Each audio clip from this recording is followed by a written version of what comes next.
then when I went to the forum the other day, I'm like, Yeah, I know. You know, it's an open seat. yeah. And when there's an open seat, especially on the Republican side, everybody feels that they have something to contribute. So, but this is my congressional seat. This is where I live. The only reason that I ran in one was because I grew up in one, and I wasn't going to run against a sitting Republican, so I ran where I thought that I could make a big difference. And people have shared with me that Dina Titus has changed some of the stuff. She's become a lot more accessible because she saw, I mean, relatively, 51% Democrat, 22% Republican, and I got 38% of the vote. And that was with a Libertarian and an Independent American Party candidate taking 5% of the vote. So if you erase those guys from and you say I would have gotten the majority, I would have even gotten closer. I didn't know there was a libertarian running that way. Yeah, there was. We're both a Libertarian, like I said, and an IAP. So with that in mind, the purpose is you have to give people a choice. So if Dina Titus would have made an error, an ethical error, or something would have come out about her, we couldn't just let no one that could challenge her in there, because then the whole point of the challenge is, look, even if you're not elected, what things can you do to improve overall in Southern Nevada? So Yeah, let me know when you're ready so I can. Oh, yeah, cool, I'm ready. Okay, cool. So the point of these interviews, obviously, it's not just we want to know what you know about the veteran community, but it's also an exchange of information. In the last few months, we've been engaged with other veterans organizations and some unorthodox allies, if you will, because okay. And the reason being is at the state level, there's not enough resources to do outreach. And what we've also found is the way that the veteran community likes to communicate is the way that we communicated while we were on active duty. So we see the city council person, right, to be our first line. So they're doing the nuts and bolts, make sure the roads are there, lights are fixed, parks are working, things of that sort. Yeah.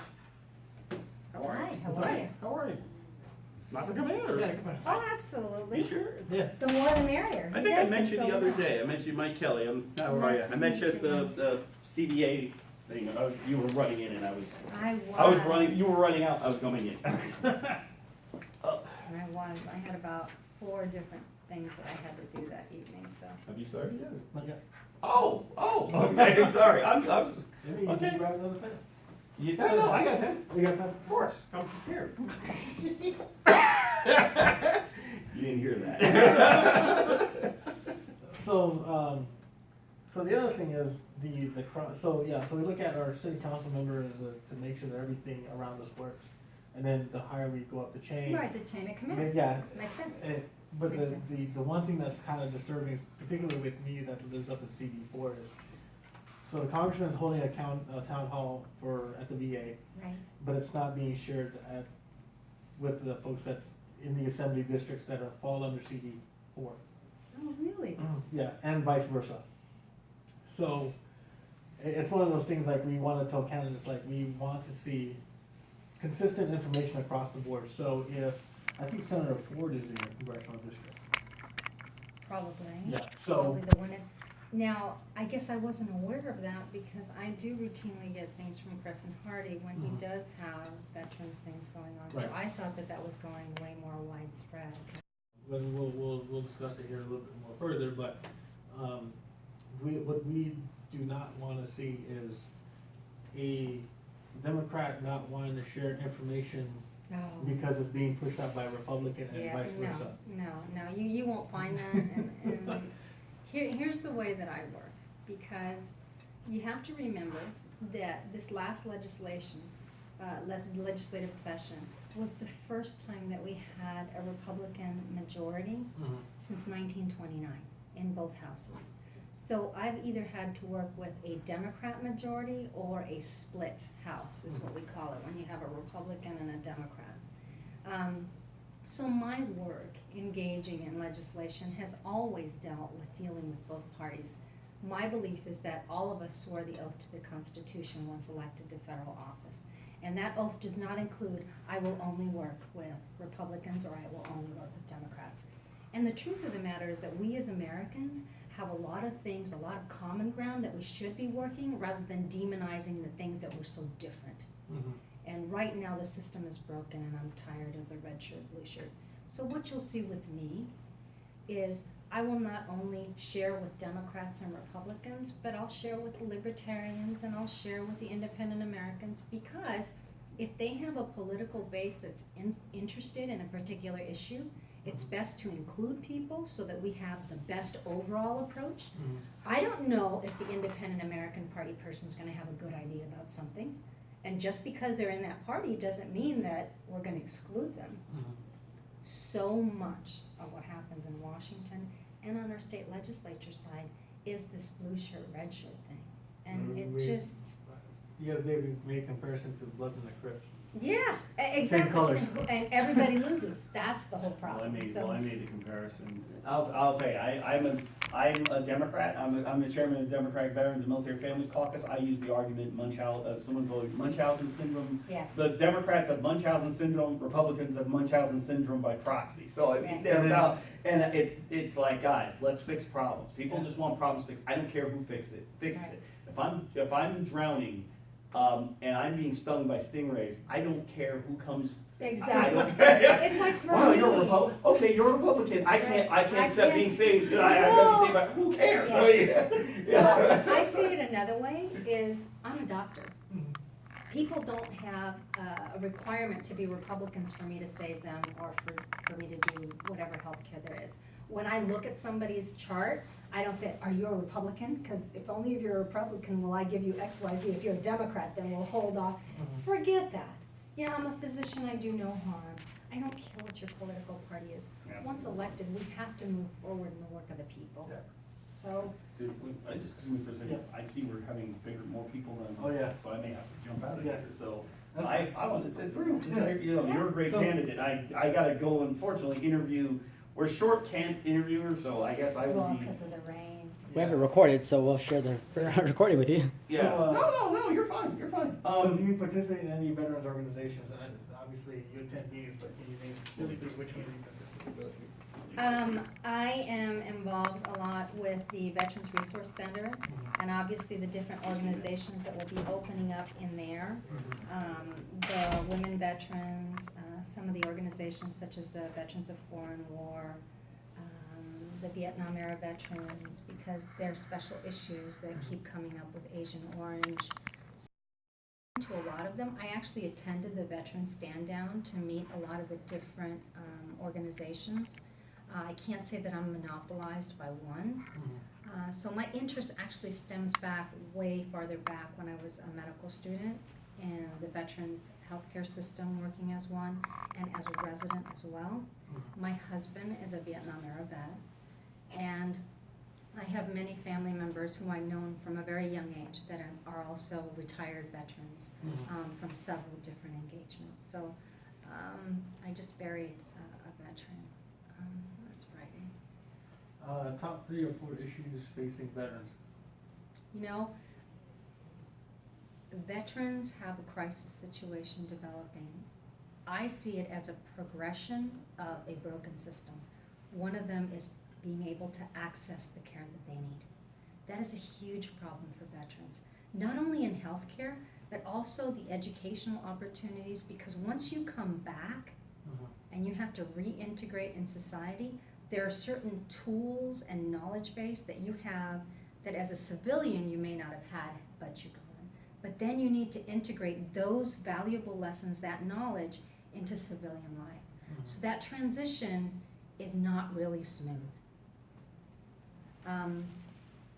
So that's a problem. The transition is not smooth. The educational resource to make whatever you learned valuable to society. Veterans are extremely patient. They're extremely dedicated. I watched them as I was a medical student. I'm going, what patience? These guys are putting up with the system that isn't doing anything for them on the pace that it would be in the private sector. So those are two of the issues. There's so many other issues that happen. For instance, one of them that really is unacceptable to me at this point is the fact that 20 to 30 veterans commit suicide every day. So they didn't die on the battlefield, but they're so destroyed and distraught that when they actually get out of the military service, they're willing to take their own lives. And frankly, it is shameful that we disrespect our veterans that way. So that's an acute issue that has to be dealt with. I read the report that said that we had a suicide prevention crisis line and they went to voicemail. Mm-hmm. I mean, honestly, no one across the world will respect us as a nation until we respect our heroes. Like blank. What was that one, there was a meme I saw not too long ago, those who forget, those who forget their words will also soon will be forgotten or non-existent or something like that. So, describe how you or your office will assist veterans if elected. Well, first of all, because veterans are a huge component, you have to have a veteran representative. That means someone who is a veteran would serve on my staff just for the veterans' issues, to build that bridge with the community so that they have the resource. Just like we would have a connection with the Veterans Court, that's a more local. We have actually a very strong one in Henderson through Judge Mark Stevens. So I would want to integrate that person into looking at what is going on there. There are a lot of other resources throughout the community, and that person would be involved in trying to connect those resources and facilitate that for my constituents on the veteran side. But when you look at the veteran side, it's not just veterans themselves, it's their family members as well. Mm-hmm. And that's what I like about the Veterans Resource Center, because it looks at the broader component. We also have female veterans. For the first time, we're starting to see a big growth in them. And we have to address some of the issues that may be a little bit different from our male service members. So that's one way to do it. The other thing is to really create the accountability. There's nothing that frustrates me more than having 184 lawyers in Congress who write pretty things on paper, do wonderful talking points just like they would in the courtroom, but ultimately they don't solve the problem. Doctors solve problems. Mm-hmm. We diagnose and we go for the solution. There may be a couple of different choices, but we actually solve it. Do you have a veterans outreach plan? Do I have a veterans outreach Yes. plan? Well, I understand that inside of the Veterans Hospital, there is someone, a VSO, that actually reaches out to veterans and connects them with things. I also understand that the Veterans Resource Center has a multitude of ways of connecting veterans with resources. So the veterans person that I would have would work hand in hand trying to connect those things, local versus federal. The outreach would be, and this is where we really need to connect the two, is once a person is discharged from, you need to be able to connect them from that day forward into what the potential is for them in the veteran system. And I think that kind of outreach to veterans from the moment that they're discharged is much more important than grabbing them after they're in crisis. Mm-hmm.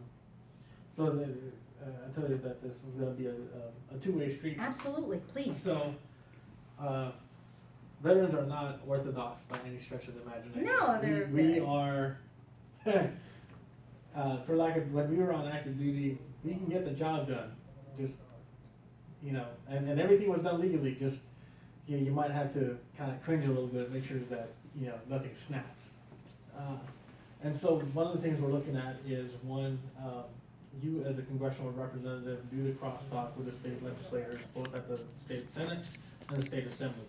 And then also at the city council level, whether it be at Henderson or Vegas proper, and even with the county commissioner. The other one is being in touch with the unions. The unions have a very large population. Culinary has about 65,000 members. You can imagine, I don't think anybody's asked them how many of their members are veterans. Really? That conversation has not come up. And so I think the same is true for the unions all across the valley, whether it be SEIU or the culinary or the pipe fitters unions. And then and then, having a relationship with the union leadership to make sure that, hey, I wanna talk to veterans in your union, because these are things we wanna talk about, we wanna provide them with resources. The other thing is also is that there is a large contingent of cadets in the cadet corps here in Southern Nevada, about 8,000 of them. We would help facilitate in formulating a relationship between you and their instructors, and then come up with a mission that is executable by the Corps cadets. So that way, not only do you have the state folks and other elected officials on your side, but you also have people within the community, and some of those parents may even be able to support in distributing that information. Establishing touch points in the common areas in the city, whether it be at City Hall, at your office, recreation areas, and even some of the hospitals, and saying, hey, if you're a veteran, this segment of the information boards for you, whether it be to employment, post, Educational opportunities, right, and so healthcare because, screenings. right, things and like it that. would, and even though that you would be focused more on the federal level, we still would want the folks that in the particular congressional districts to take the lead on how to communicate with the veteran community in a way that's both measurable, trackable, and then be able to be sustainable for the part-time legislators at the state level. And then along with that, reaching out to businesses, particularly the larger businesses in your district, and saying who has the best practice.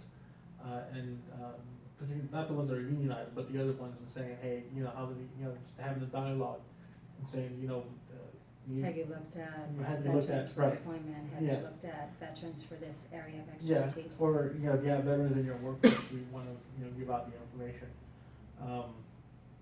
And so it's just, something else for your tax tool. Again, we've seen so many different things as far as legislation, but we haven't seen anything I that's been know. done on the ground, so. Well, it's like I said, wordsmithing and putting it on paper is one thing, getting it actually done Yeah. is a little different. And the other thing is we wanted to do too, regardless if they're a veteran owned or not, is we want, our state representatives to identify best practices in their districts and saying, hey, this. This program's working. Yeah, Are you familiar with the guys that go around with these special bikes to try and Yeah. help people? Yeah, Yeah. they're awesome. And I actually have one of the videos on my Facebook page. We interviewed and talked to him about what he's doing. There's so many things that we can offer, Mhm. and I think it's crucial that we have the federal government partnering with local nonprofit versus creating another Right. bureaucracy. I mean, that's what I just kind of like, the other bureaucracy, it's not as flexible. It certainly isn't adjustable. Some of the needs that were needed by the Vietnam era vets versus the Desert Storm ones versus now the ones that are fighting the war on terror, some of them have different needs because the things that they're exposed to, just chemically and genetic warfare, the things that they're exposed to are different throughout the time. The veteran still needs the help. So I think that we can be more flexible if we partner with. But I mean, I can go through some of the people that I know, like I did earlier. Ultimately, it is that line of communication and the recognition that these are our heroes. We must respect them. And actually, maybe some of that comes from my Hispanic culture. We respect our elders, we respect our heroes. We actually look up to them as leaders in our community, not as people that are discardable. Right. What would you do to tackle veteran unemployment, suicide, and welcoming veterans into your district? Well, those are big portions. The suicide has to be dealt with on a crisis level. And some of that is that transition from military life to civilian life. And we actually don't give a lot of tools besides drugs. This person that I just buried, he called me in a crisis situation and he said to me, Annette, I'm about ready to shoot myself. I cannot handle this pain. And he was going to the veteran system and all they were was giving him pain pills. So what ended up happening is I made sure that his spouse was with him. In fact, my assistant was with me at the time when I got that crisis call. I said, okay, someone's with you, I'll call you right back. And I connected him with a private individual that deals with pain management. And that started a cascade of workup that found that he had the late stages of lung cancer. Those kinds of things shouldn't happen, and they wouldn't happen if we didn't imprison our veterans in an archaic system that just hands them pills. So the reason I brought up the gentleman with the special bikes is a lot of the relaxation techniques, some of the mental preparedness, the adjustments that have to happen, the trauma that's happened, you have to give them tools to be able to deal with that, not just drugs. So a lot of those things. So that's on the suicide side, is trying to prevent that crisis moment where they find themselves alone. As far as employment, I already explained to you, you come back with an inordinate amount of knowledge from having worked whatever it is, be that in communications or whatever it was that you were doing. There are skills there that translate into civilian. What we need to do is make that translation smoother. You know, veterans don't necessarily all have to work as security guards. I think that, you know, that's kind of a box that people have put in veterans, but there's so many other things that they could do. I have one of my very good friends, and he deals with computer and drafting, and that has to do with his skills that he got and the other education that he got while he was in the military. So he's moved on. And that was the employment, the suicide, and you said one more. Welcoming veterans into your district. So the welcome of the veterans into the district, I don't know if there's a database that actually tells us when someone gets discharged or where they actually move. But the veterans should have that option so that when they do move into a congressional district, we connect those lines so that they can come and access the resource person that I have in my office. I just don't know if there is a program in the military that does that, because I found it so, they're disconnected. Once you leave, it's almost like this is another organization here and there's no bridge to connect the two. So again, if we build that bridge so that people can actually have that communication, then that will behoove our veterans, because the transition will be smoother if they understand that they got discharged in Maine for whatever reason. And now they move to Nevada because this is where the rest of their family is. They need to be able to access almost immediately so that if there is any crisis or any need, they can access what's happening in our community, what the local things are. And So in regards to, again, because we want to, we want to mutually leave here better than we came in.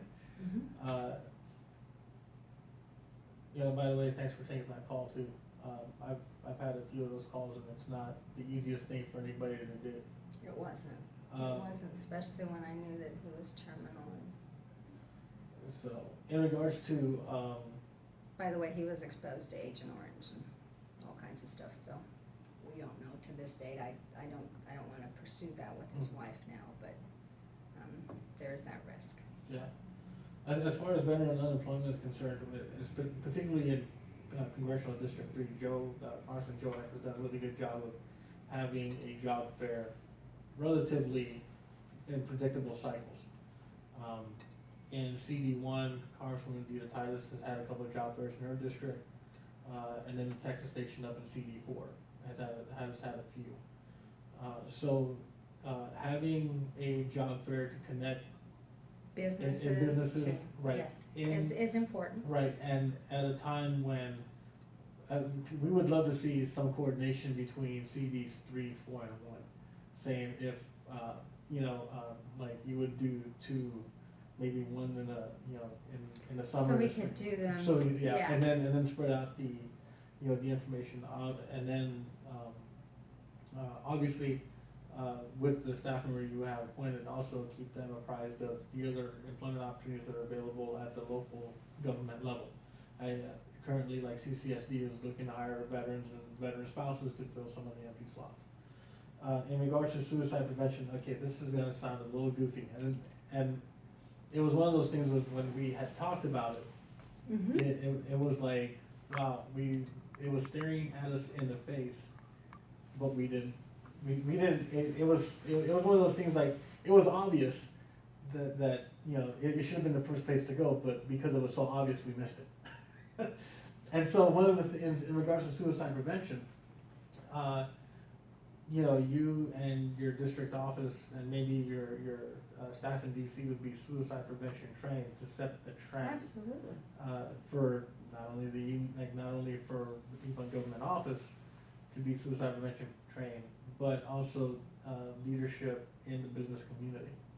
And I think that And that training is free of cost, actually. it is, the other thing that's different about me and the other candidates is that being a healthcare professional, I would be much more acutely aware. That's when I read the report that came out, and they were saying that they placed these guys on voicemail. Those of us that are in the healthcare profession understand that that's not gonna work. You know, when this individual called me in a crisis situation, I made sure that a loved one was nearby, and that he understood that I was gonna give him a call back. Those are things that a healthcare professional understands, because you don't wanna leave someone who's already at the brink of making a crisis situation, you don't wanna leave them hanging. So I was appalled when I read what they did. I couldn't even understand why a crisis line developed for our veterans would go to voicemail. Just like things stared you in the face. Obviously, having a medical, there are only 17 physicians in all of Congress. 14 of them are in the House, and 3 right now are in the Senate. This district has one of those 14. And believe me, we need more of that healthcare input so that we can fix what's wrong with the healthcare for veterans and for everybody else, by the way. We do not have enough physicians in there. We have a lot of lawyers, like I said, 184 lawyers. So if you want a piece of paper that tells you how to do things, that's great. But if you want somebody that's actually in the trenches understanding what it is that we need in crises, then you need to have me. What veteran legislation do you plan to sponsor or advocate for? You know, a lot of the veterans' resources have to do locally, but one of the things that I want to really create is that accountability.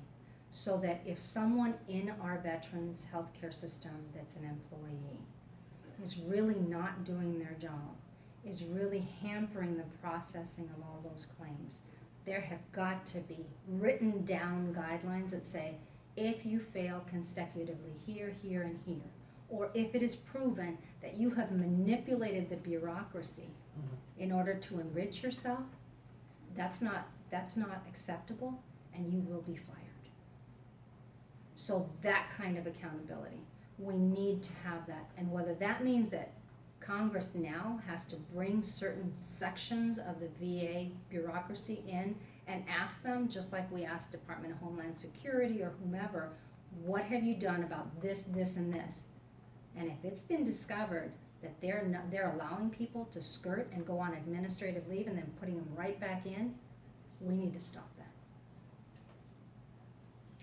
There's a couple of things that are on the radar too. So providing resources to surviving family members of deceased veterans. So when we're in the military, we have all sorts of resources to kind of help the family members through, getting the burials done and everything, because they always have unit support and other organizations within the DoD to help with that. When they leave active duty, that's not the case. We often find that the family members have to fit the bill for the totality of the burial. They don't have a resource, or the local funeral homes do not have a touch point to find those resources for that family. And then being able to have the ease of applying for the VA benefits that they're entitled to, whatever survivor benefits they're entitled to from the VA. The other issue is in regards to single parents. According to a 2010 report given by the DoD to both the House and Senate Armed Services Committee, that there is the 10% of the National Guard, Reserve, and active duty force are single parents, with an uptick in the Reserve and National Guard force of 2.5% every 5 years.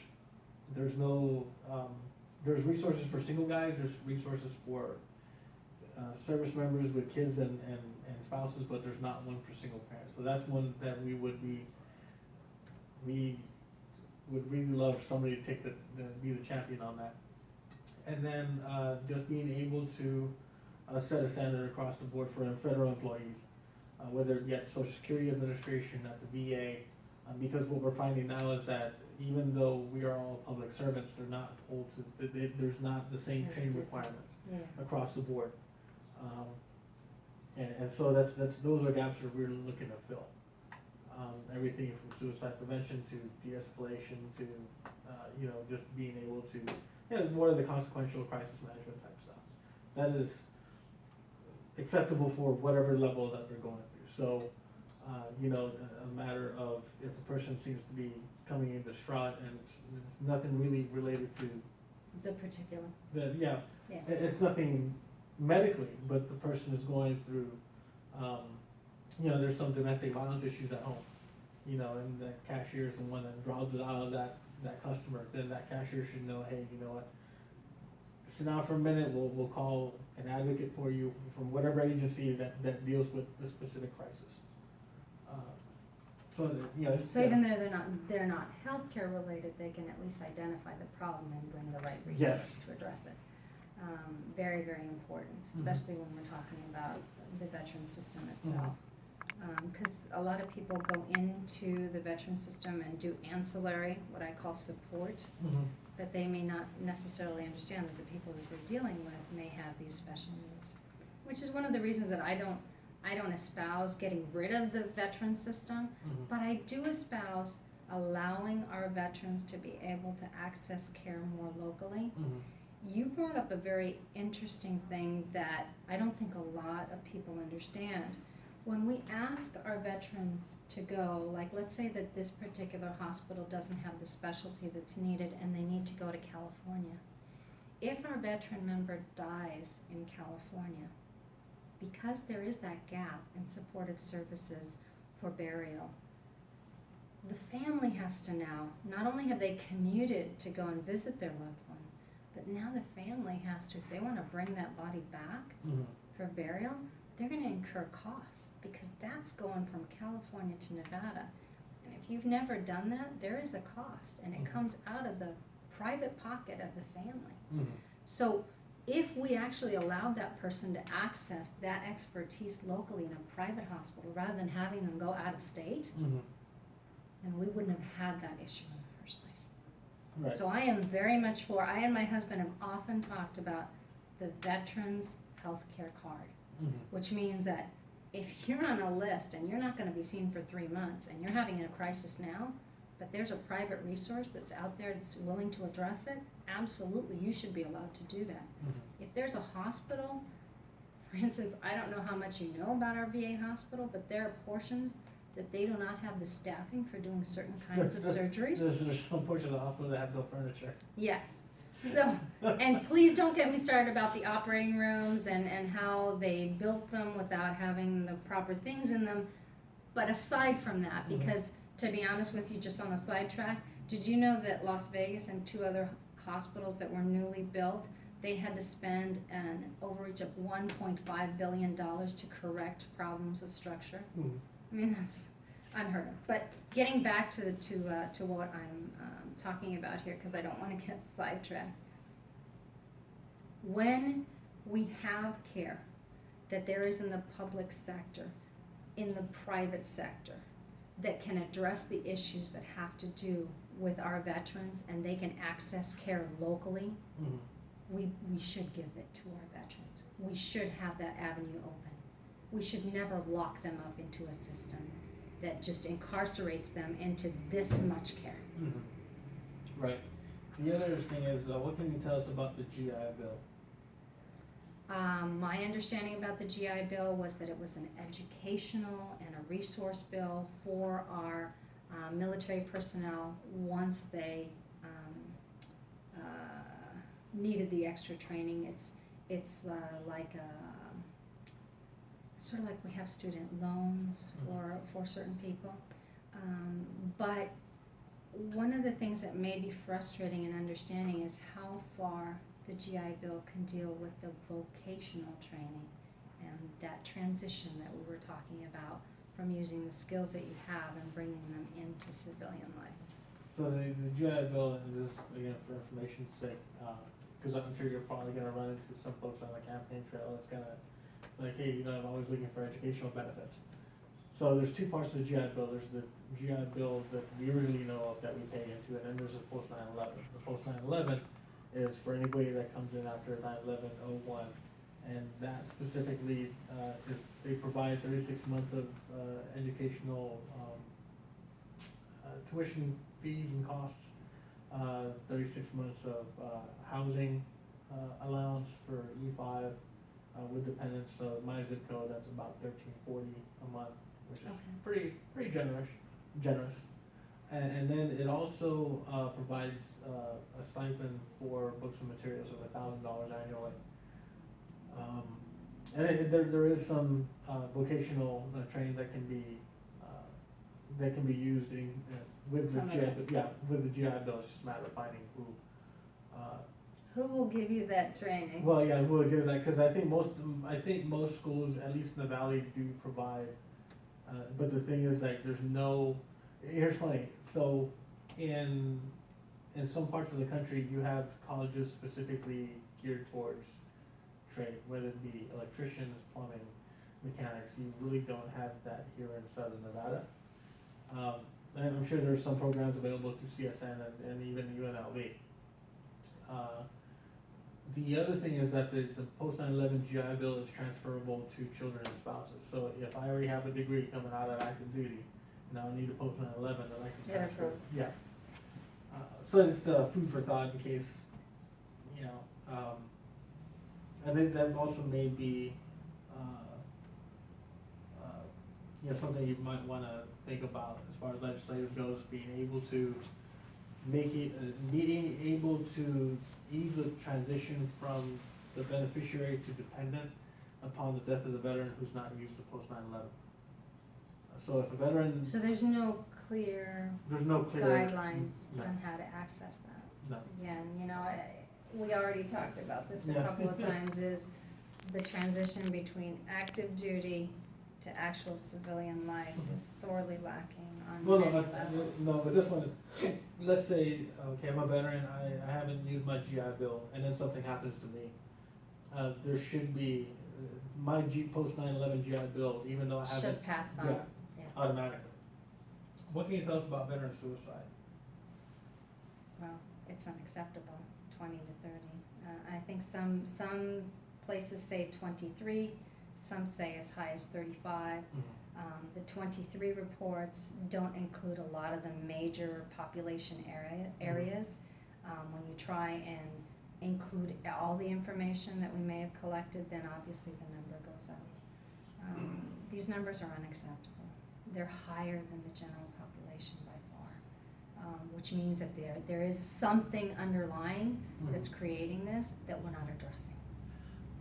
So in regards to veteran suicide, everybody attributes it to PTSD and TBI, and for female members, MST, military sexual trauma, is what it translates to. Though those are issues that can lead to suicides, there's also other compounding issues that if a service member was on active duty, they would have the resources to be able to deal with it. I.e. the inability to pay bills or being evicted. Right, That would never the happen in the financial. military, but now that they're in the threat of being homeless, when they're a veteran. Having access to family counseling services, that are not necessarily geared towards their traumatic event in the military, but specifically dealing with the family. Being part of a community, you already talked about how you would, try to bring folks in. Connect. Yeah, and then, the other one is, just a change in, a life, something changed, like. We actually put our military members through some big changes. We asked them to move all around the world. And then once they come back, again, we ask them to move back into society.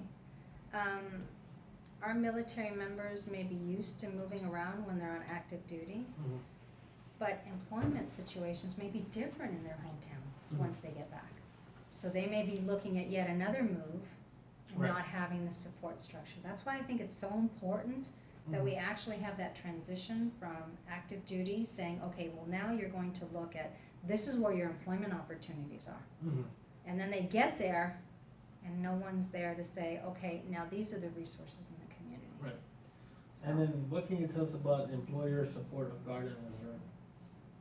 you know, I've been amazed at the stories that I've heard of employers actually firing individuals, even though it's against the Federal law to do statute. that. That has to stop. Mm-hmm. If small businesses cannot handle the weight of having someone gone, then there must be some kind of structure that helps the business to then, in a later date, perhaps accept another veteran in, Mm-hmm. so that we have a continuous moving pool of employment. And that involves being very involved in the community small business, Mm-hmm. to say, okay, we understand that this person's deployed and you can't hold, you know, their job for X amount of months because it's just not feasible. You know, you only have 3 people in your office, so obviously keeping that position open, the other 2 people can't function. So when they do hire on that additional person, that perhaps another business in a similar realm will have another position open up and be able to do that. I think that's important. Call it bonus questions. Oh, okay. These are the bonus questions. How many battalions does the Nevada Guard have? I do not know. How many have deployed to Iraq and Afghanistan? I don't know the numbers. Do we have any National Guard battalions currently deployed? From Nevada? Yep. Oh, boy. I know that there are people that are deployed from our Nellis Air Force Base on a cycling basis, but I could not name to you which battalions are deployed. Are there any deployed? I couldn't tell you off the top of my head, no. Rough number of veterans in Nevada. In Nevada, let me see if I can remember the exact number. Ballpark figure. Ballpark figure, there is, oh my goodness, cause now I'm only remembering, there are 53,000 just in CD3. So there's got to be about, I don't know, more than 150,000 throughout the state. Actually closer to 330-ish. Between 280 and 330. Yeah. What is the significance of April to the military community? April. The month of the military child. Oh, okay. And obviously it's not just with, because the one thing that, obviously the other ones that bear the brunt of It's the family. is the family, and the children too, because a lot of them don't understand. I have a 13-year-old. And so, you know, and those again, so September is Suicide Prevention Awareness Month, and then November in conjunction with Veterans Day is Military Families. And then April is Month of the Military Child, and then in May is Armed Forces Day. So those are several touch points that you can use when. Well, we'll create Yeah. events that have Yeah. to do with those months, so Yeah. that it's more contiguous with what we're celebrating. Yep. Absolutely. You got any questions for me? Well,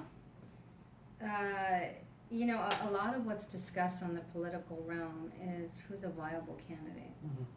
And I can understand certain discussions about that. What disturbs me and why I believe that we're not really doing anything for our veterans is the fact that a lot of candidates that do have the finances supposedly to be the elected candidate are already bought and paid for by people that aren't veteran oriented.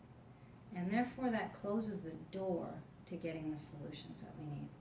I would encourage you, I would encourage all of the council members to look at not just the finances, because ultimately we need solutions. Mhm. And we all know that money doesn't always buy solutions, Right. but it does buy corruption. The funny thing is, because we were going through the questions and answers of what we're gonna ask, and the one thing that, 2 things we're gonna stay away from was party lines, because the veteran community doesn't really communicate along party lines. No, 'Cause no, you don't serve on party lines, really. We do whatever the hell we wanna do, as far as voting is concerned, but more of what information can we provide candidates so that way they can create a measurable, sustainable solution, not just in DC or Carson City, but here. No, everywhere. Yeah, But it has to, right now, we're at a crisis situation where people are looking at how much money a candidate has to make them viable. That's like the wrong thing to do, because we've seen these candidates. We've seen people go to Washington, D.C. and enrich their pocketbooks and do absolutely nothing to cure the ills. In fact, they think nothing about creating yet another conflict. I am sick and tired of having people from other countries expect us to go fight their wars. They all want asylum. They want to come here. But you know what? I have a serious issue if a young refugee comes here, especially a male refugee. They don't want to fight their fight, but they want asylum. And I'm like, and so I'm supposed to be okay with sending that 18 or 19-year-old American soldier to fight your fight? But these people will do it because they're more into, I don't want to say the military complex and support, but their funding may come from people that are in those industries, so they don't care whose blood is shed on the battlefield. I do. So those are things that, you know, I encourage people to look at when they look at the candidate out of this race.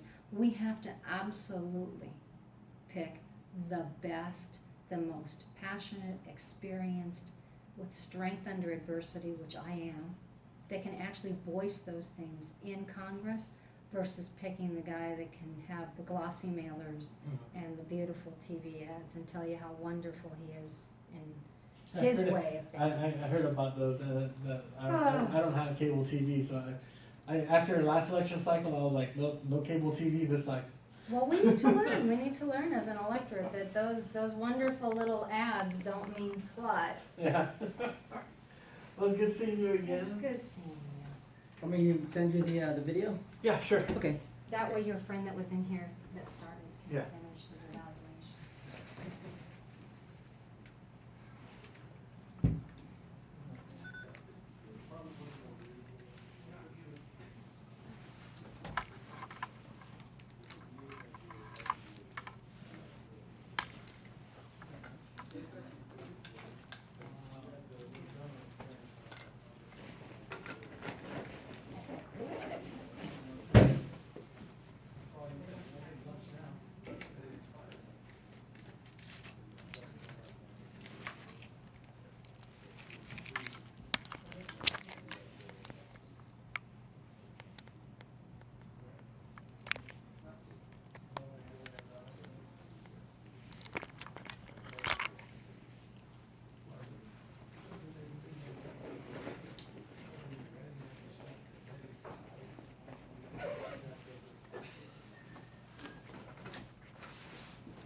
Thanks a lot, Richard. I think you're the only one that's come in here with a videotape. Well, you know what? We've been doing some of the town hall meetings, and they won't let us, videotape. You know, they're scared for their other candidates and stuff. It's like, we have nothing to hide. Share information with everybody. Because you only don't want the video or audio if you're gonna say something bad. Yeah, but it was live on YouTube, so hopefully hope you didn't mind. Oh, fine. So, cool. Yeah, I'll send it to you right now.